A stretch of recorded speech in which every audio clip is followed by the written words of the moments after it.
ওম শান্তি। 6 জানুয়ারি 2025 প্রাতঃমূল্যে বাপদাদা মধুবন। মিষ্টি বাচ্চারা, তোমাদের এক একটি বাণী অত্যন্ত মিষ্টি, ফার্স্ট ক্লাস হওয়া উচিত। যেমন বাবা দুঃখ হরণকারী, সুখ প্রদানকারী, তেমনি বাবা সম সকলকে সুখ প্রদান করো।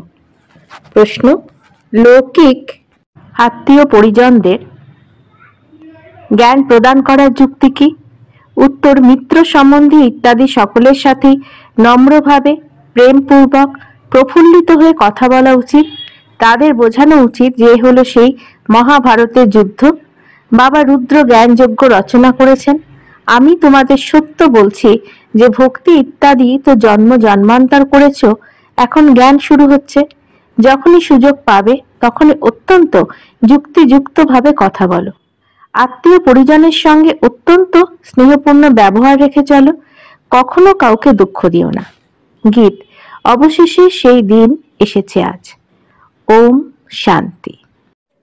যখন কোনো সঙ্গীত বাজে তখন বাচ্চাদের নিজেদের অন্তর থেকে এর অর্থাৎ গানের অর্থ বেরিয়ে আসা উচিত। সেকেন্ডে এর অর্থ বের হতে পারে। এগুলো অসীম জগতের ড্রামার অত্যন্ত বড় ঘড়ি, তাই না? ভক্তি মার্গে মানুষ ডাকতেই থাকে। যেমন কোর্টে যখন কেস করা হয় তখন বলা হয় যে কবে শুনানি হবে, কবে ডাক পড়বে, তখন আমাদের কেস সমাপ্ত হবে। তেমনি বাচ্চাদেরও কেস হয়। কি কেস? রাবণ তোমাদের অত্যন্ত দুঃখিত করে। তোমাদের কেস পেশ করা হয় বড় কোর্টে। মানুষ ডাকতে থাকে, বাবা এসো, এসে আমাদের দুঃখ থেকে মুক্ত করো। একদিন রায় তো অবশ্যই বেরোবে। বাবা শুনেও ড্রামা অনুসারে আসেও সম্পূর্ণ সঠিক সময়। এর মধ্যে 1 সেকেন্ডেরও পার্থক্য হতে পারে না। অসীম জগতের ঘড়ি কত সঠিকভাবে চলে। এখানে তোমাদের এই ছোট ঘড়িও সঠিকভাবে চলে না। যজ্ঞের প্রতিটি কার্য অ্যাকিউরেট হওয়া উচিত, ঘড়িও অ্যাকিউরেট করা উচিত। বাবা অত্যন্ত অ্যাকিউরেট, রায়ও অত্যন্ত অ্যাকিউরেট হয়। প্রতি কল্পে কল্পের সঙ্গম যুগে সঠিক সময়ে তিনি আসেন। এখন বাচ্চাদের শুনানি হচ্ছে, বাবা এসেছেন। এখন তোমরা সকলকেই বোঝাচ্ছ। পূর্বে তোমরাও জানতে না যে দুঃখ কে দেয়। এখন বাবা বুঝিয়েছেন রাবণ রাজ্য শুরু হয় দাপর থেকে। বাচ্চারা, তোমরা জানতে পেরেছ বাবা প্রতি কল্পের সঙ্গম যুগে আসেন। এ হলো অসীম জগতের রাত্রি। শিব বাবা অসীম জগতের রাত্রিকালে আসেন। এখানে কৃষ্ণের কথা নয়। যখন গভীর অন্ধকারের অজ্ঞানতায় নিদ্রায় শায়িত থাকে তখন জ্ঞান সূর্য পিতা রূপে আসেন বাচ্চাদেরকে দিনের আলোয় নিয়ে যেতে। তিনি বলেন, আমাকে স্মরণ করো, কারণ পতিত থেকে পবিত্র হতে হবে। বাবাই হলেন পতিত পাবন। যখন তিনি আসবেন তখনই তো শুনানি হবে। এখন তোমাদের শুনানি হয়েছে। বাবা বলেন, আমি এসেছি পতিতদের পবিত্র করতে। তোমাদেরকে পবিত্র হওয়ার কত সহজ উপায় বলে দিই। আজকাল দেখো সায়েন্সের কত শক্তি। অ্যাটমিক বোমার মাধ্যমে কত জোরালো আওয়াজ হয়। বাচ্চারা, তোমরা সাইলেন্সের শক্তি দ্বারা এই সায়েন্সের উপরে বিজয় প্রাপ্ত করো। একে সাইলেন্সের যোগ বলা যেতে পারে। আত্মা বাবাকে স্মরণ করে, বাবা তুমি এসো, আমরা শান্তিধামে গিয়ে বসবাস করি। বাচ্চারা, তোমরা এই যোগ বলের দ্বারা, সাইলেন্সের শক্তির দ্বারা সায়েন্সের উপরে বিজয় লাভ করো। শান্তির শক্তি প্রাপ্ত করো। সায়েন্সের দ্বারা এই সবকিছু বিনাশ হয়ে যাবে।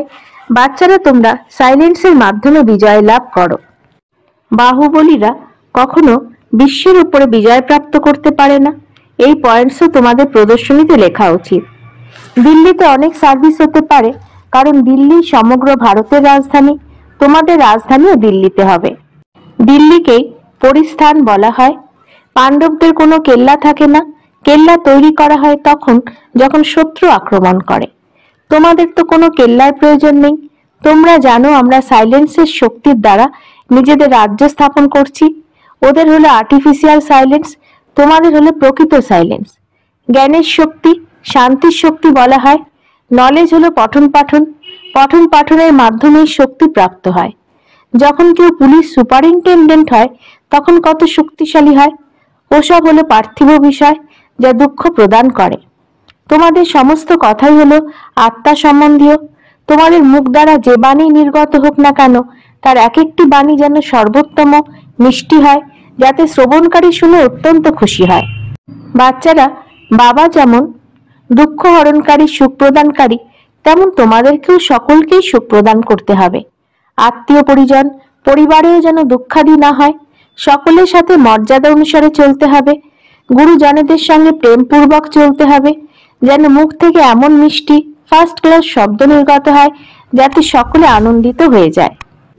তোমরা বলো যে শিব বাবা বলেন, মনমনা ভব, আমি সর্বোচ্চ, আমাকে স্মরণ করলেই তোমাদের বিকর্ম বিনাশ হবে। অত্যন্ত স্নেহময়তার সঙ্গে কথা বলা উচিত। মনে করো বড় ভাতৃ সম কেউ আছেন, তাকে বলো দাদা ভাই। শিব বাবা বলেন, আমাকে স্মরণ করো। শিব বাবা, যাকে রুদ্র বলা হয়, তিনি জ্ঞান যজ্ঞ রচনা করেন। কৃষ্ণ জ্ঞান যজ্ঞ শব্দটি শোনা যায় না। যখন রুদ্র জ্ঞান যজ্ঞ বলা হয়, তখন রুদ্র শিব বাবাই এই যজ্ঞ রচনা করেছেন। রাজ্য প্রাপ্ত করার জন্য তিনি জ্ঞান আর যোগ শেখাচ্ছেন। বাবা বলেন, ভগবানুবাচ মামেকং স্মরণ করো। কারণ এখন সকলেরই অন্তিম মুহূর্ত, বানপ্রস্থ অবস্থা। এখন তোমাদের সকলকেই ফিরে যেতে হবে। মৃত্যুর সময় মানুষকে বলা হয় ঈশ্বরকে স্মরণ করো।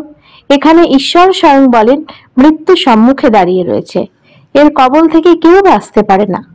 অন্তিম সময়ে বাবা এসে বলেন, বাছা, আমাকে স্মরণ করো, তবেই তোমাদের পাপ ভস্মীভূত হয়ে যাবে। একে যোগাগ্নি বলা হয়। বাবা গ্যারান্টি করেন যে এতে তোমাদের পাপ দগ্ধ হয়ে যাবে। বিকর্ম বিনাশ হওয়ার, পবিত্র হওয়ার আর কোনো উপায় নেই। পাপের বোঝা মাথায় চড়তে চড়তে, খাদ পড়তে পড়তে সোনা 9 ক্যারেটের হয়ে গেছে। 9 ক্যারেটের পর অতি নিম্ন মানের হয়ে যায়। এখন পুনরায় 24 ক্যারেটের কিভাবে হবে? আত্মা পবিত্র কিভাবে হবে? আত্মা পবিত্র হলে অলঙ্কারও পবিত্র পাবে। আত্মীয় পরিজনাদি কেউ থাকলে তাদের সঙ্গে অত্যন্ত নম্রভাবে, প্রেম পূর্বক, উৎফুল্ল হয়ে কথা বলা উচিত। তাদের বোঝানো উচিত যে এ হলো সেই মহাভারতের যুদ্ধ। এই রুদ্র জ্ঞান যজ্ঞ বাবার কাছ থেকে আমরা এখন সৃষ্টির আদি মধ্য অন্তের জ্ঞান প্রাপ্ত করছি। এই জ্ঞান আর কোথাও পাওয়া যেতে পারে না। আমি তোমাদের সত্য বলছি, এই ভক্তি ইত্যাদি তো জন্ম জন্মান্তরের। এখন জ্ঞান শুরু হচ্ছে। ভক্তি হলো রাত, জ্ঞান হলো দিন। সত্য যুগে ভক্তি থাকে না, এমন এমন যুক্তি সহকারে কথা বলা উচিত। সুযোগ পাওয়া মাত্রই তীর বিদ্ধ করতে হবে, তাতে শুধু সময় আর সুযোগ দেখা হয়। জ্ঞান প্রদানের জন্য অত্যন্ত যুক্তি চাই। বাবা সকলের জন্যই যুক্তি তো অনেক বলে থাকেন। পবিত্রতা বড় ভালো গুণ। আমাদের এই লক্ষ্মীনারায়ণ অত্যন্ত পূজনীয়, তাই না? পূজ্য পবিত্রই পরে পূজারী পতিত হয়ে যায়।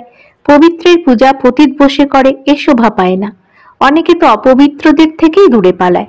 বল্লভাচারী কখনো পাদস্পর্শ করতে দিতেন না, মনে করতেন এরা অপবিত্র মানুষ। মন্দিরেও একমাত্র ব্রাহ্মণদেরই মূর্তি স্পর্শ করার অনুমতি রয়েছে। শূদ্র মানুষ ভিতরে গিয়ে স্পর্শ করতেও পারে না। ওখানে ব্রাহ্মণেরাই তাদের দেবমূর্তি স্নানাদি করায়, অন্য কাউকে সেখানে যেতে দেওয়া হয় না। পার্থক্য তো রয়েছে এখন, তাই না? এখন তারা গর্ভজাত ব্রাহ্মণ, আর তোমরা হলে মুখ বংশজাত সত্যিকারের ব্রাহ্মণ। তোমরা ওই ব্রাহ্মণদের ভালোভাবে বোঝাতে পারো যে ব্রাহ্মণ 2 প্রকারের হয়। এক হয় প্রজাপিতা ব্রহ্মার মুখ বংশজাত, দ্বিতীয় হলো গর্ভজাত। মুখ বংশজাত ব্রাহ্মণ হলো সর্বোচ্চ শিখা। যজ্ঞ রচনা করতেও ব্রাহ্মণদের নিয়োগ করা হয়। আর এ তো হলো জ্ঞান যজ্ঞ। ব্রাহ্মণেরা জ্ঞান প্রাপ্ত করে, যার দ্বারা পুনরায় দেবতা হয়। বর্ণের বিষয়ে বোঝানো হয়েছে। যারা সার্ভিসেবল বাচ্চা, তাদের সর্বদাই সার্ভিসের শখ থাকবে। কোথাও প্রদর্শনী হলে তৎক্ষণাৎ সেবার উদ্দেশ্যে ছুটে যাবে। আমরা গিয়ে এই পয়েন্টস বোঝাবো। প্রদর্শনী হলে প্রজা তৈরির বিহঙ্গ মার্গ, নিজে থেকেই প্রচুর সংখ্যক চলে আসে। তাহলে যিনি বোঝাবেন তাকেও ভালো অর্থাৎ সঠিকভাবে বোঝানো উচিত। যদি কেউ সম্পূর্ণরূপে না বোঝাতে পারে, তাহলে বলা হবে যে বিকেদের কাছে মাত্র এতটুকু জ্ঞানই রয়েছে, তখন ডিসসার্ভিস হয়ে যায়। প্রদর্শনীতে এমন একজন তীক্ষ্ণ বুদ্ধি সম্পন্ন যেন থাকে, যারা বোঝাচ্ছে তারা তাকে গাইডস রূপে দেখবে। যদি কোনো গণ্যমান্য ব্যক্তি হন, তাকে বোঝানোর জন্য তেমনই তীক্ষ্ণ বা ভালো কাউকে দেওয়া উচিত। বোঝাবার ক্ষমতা যাদের কম, তাদের সেখান থেকে সরিয়ে দিতে হবে। সুপারভাইজ করার জন্য একজনের উপযুক্ত হওয়া উচিত। তোমাদের মহাত্মাদেরও ডাকা উচিত। তোমরা শুধু বলো যে বাবা এভাবে বলেন, তিনি সর্বোচ্চ, তিনি রচয়িতা পিতা, বাকি সব তারই রচনা। উত্তরাধিকার পিতার থেকেই পাওয়া যায়। ভাই ভাইকে কি উত্তরাধিকার দেবে? কেউই সুখধামের উত্তরাধিকার পেতে পারে না, বাবাই উত্তরাধিকার দেন। একমাত্র পিতাই সকলকে সদ্গতি প্রদান করে থাকেন। ওনাকে স্মরণ করতে হবে। বাবা স্বয়ং এসে গোল্ডেন এজ স্থাপন করেন, ব্রহ্মার দ্বারা স্বর্গ স্থাপন করেন। তারা শিব জয়ন্তীও পালন করে, কিন্তু তিনি কি করেন সেসব কিছু মানুষ ভুলে গেছে। শিব বাবা এসে রাজযোগ শিখিয়ে উত্তরাধিকার দেন। 5000 বছর পূর্বে ভারত স্বর্গ ছিল, লক্ষ লক্ষ বছরের কোনো কথা না। তিথি তারিখ সবই রয়েছে, এ কথা কেউ খণ্ডন করতে পারে না। নতুন দুনিয়া আর পুরনো দুনিয়া আধা আধা চাই। ওরা সত্য যুগের আয়ু লক্ষ লক্ষ বছর বলে দেয়, তাহলে কোনো হিসাবই হতে পারে না। স্বস্তিকাতেও পুরোপুরি 4 ভাগ রয়েছে। 1250 বছর করে প্রতিটি যুগকে বিভক্ত করা হয়েছে। হিসাবও তো করা হয়, তাই না? ওরা হিসাবের কিছুই জানে না, তাই তাদের কড়ি তুল্য বলা হয়। বাবা এখন হিরে তুল্য বানাচ্ছেন।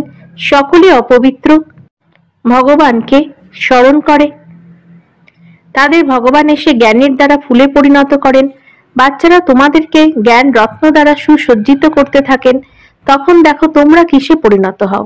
তোমাদের এইম অবজেক্ট কি? ভারত কত মহিমা সম্পন্ন ছিল সব ভুলে গেছে। মুসলমানরাও কত সোমনাথ মন্দির আদি লুণ্ঠন করে হিরে জহরাত আদি মসজিদে লাগিয়েছে। এখন সেগুলোর মূল্য কেউ নির্ধারণ করতে পারবে না।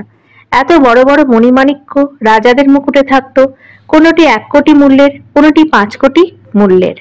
আজকাল সব ইমিটেশনের বেরিয়ে গেছে। এই দুনিয়ায় সব হলো কৃত্রিম পাই পয়সার সুখ, বাকি সব হলো দুঃখ। তাই সন্ন্যাসীরা বলেন সুখ হলো কাক বিষ্ঠা সমান।